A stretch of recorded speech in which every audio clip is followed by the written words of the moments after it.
ঝিনাইদহে online জুয়া সাইটের বাংলাদেশি এজেন্টকে গ্রেপ্তার করেছে পুলিশ। অনলাইন জুয়ার ফাঁদে পড়ে নিঃস্ব হচ্ছে অসংখ্য সাধারণ মানুষ। সেখানে রাতারাতি কোটিপতি বনে যাচ্ছেন অসংখ্য জুয়ার এজেন্টরা। তাই পুলিশের লক্ষ্য এই জুয়ার এজেন্টদের গ্রেপ্তার করা। তারই জের ধরে ফিলিপাইন থেকে পরিচালিত একটি অনলাইন জুয়া সাইটের বাংলাদেশি এজেন্ট মেহেদী হাসানকে ঝিনাইদহ থেকে গ্রেপ্তার করেছে ডিবি পুলিশের সাইবার ক্রাইম ইনভেস্টিগেশন সেল। রোববার রাতে ঝিনাইদহ সদর উপজেলার মুরারিদাহ গ্রাম থেকে তাকে আটক করা হয়। উদ্ধার করা হয় জুয়ার কাজে ব্যবহৃত ল্যাপটপ ও মোবাইল ফোন। আটককৃত মেহেদী হাসান 23 ঝিনাইদহ পৌরসভাধীন চর মুরারিদাহ গ্রামের জাকির হোসেনের ছেলে বলে জানা যায়। ঝিনাইদহ অতিরিক্ত পুলিশ সুপার ইমরান জাকারিয়া জানান, ফিলিপাইন থেকে পরিচালিত বাংলা উইন নামের একটি জুয়া সাইটের বাংলাদেশি এজেন্ট হিসাবে কাজ করত মেহেদী। দেশের বিভিন্ন স্থানে এজেন্ট নিয়োগ, মোবাইল ব্যাংকিং ও অন্যান্য পেমেন্ট চ্যানেলের মাধ্যমে অর্থ লেনদেনের ব্যবস্থা করে ব্যবহারকারীদের জুয়ায় অংশ নিতে উৎসাহিত করত সে। ঝিনাইদহ ডিবি পুলিশ নিজস্ব গোয়েন্দা তথ্যের ভিত্তিতে গতকাল অভিযান চালিয়ে তাকে আটক করেন।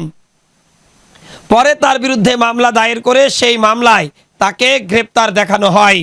এ সময় অতিরিক্ত পুলিশ সুপার ইমরান জাকারিয়া আরও জানান, আপনারা জানেন যে আমাদের ঝিনাইদহ জেলার সাইবার ক্রাইম ইনভেস্টিগেশন সেল দীর্ঘদিন যাবৎ কাজ করে যাচ্ছে। সাইবার রিলেটেড যে সমস্ত অপরাধগুলো আছে এই অপরাধগুলো নিয়ন্ত্রণে আমাদের সাইবার ক্রাইম ইনভেস্টিগেশন সেল কাজ করে যাচ্ছে।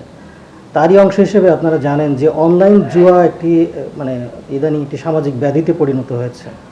তো এই অনলাইন জুয়া বেশিরভাগ ক্ষেত্রেই দেশের বাইরে থেকে পরিচালিত হয় এবং দেশে এদের এজেন্ট বা সাব এজেন্টগুলো নিয়োগ করা হয়।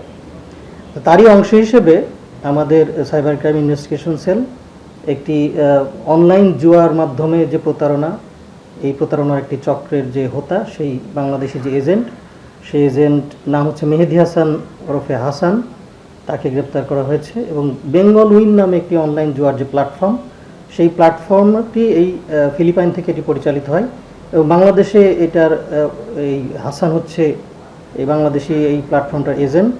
এবং বেঙ্গল উইন নামে যে অনলাইন জুয়ার যে অ্যাপ, এই অ্যাপটা এখান থেকেই পরিচালিত হয় এবং সে অনেক সাব এজেন্টগুলো নিয়োগ করে আর কি। তো তাকে আমরা গ্রেপ্তার করতে সক্ষম হয়েছি এবং তার কাছ থেকে আমরা জানতে পেরেছি সেটা ছিল যে ফিলিপাইন থেকে এটি পরিচালিত হয় এবং এই অ্যাপের মাধ্যমে, অনলাইন জুয়ার মাধ্যমে আমাদের যুব সমাজ থেকে শুরু করে আমাদের যে সমস্ত অন্যান্য পরিবার যারা আছে তারা সর্বশান্ত হয়েছে। অনেক ক্ষেত্রে এই প্রতারণারও শিকার হয়েছে। আমরা সেগুলো আইডেন্টিফাই করেছি এবং এগুলো আইনের আওতায় আমরা নিয়ে আসতে সক্ষম হয়েছি। আমরা এই অভিযানগুলো যেটা আছে, এই চলমান অভিযানের চলতে থাকবে এবং অনলাইন জুয়াতে যেন আর কেউ প্রতারিত হয়ে যেন সর্বশান্ত না হয়, সেই বিষয়ে আমাদের যে আইনি পদক্ষেপ যেগুলো আছে এটা চলমান থাকবে।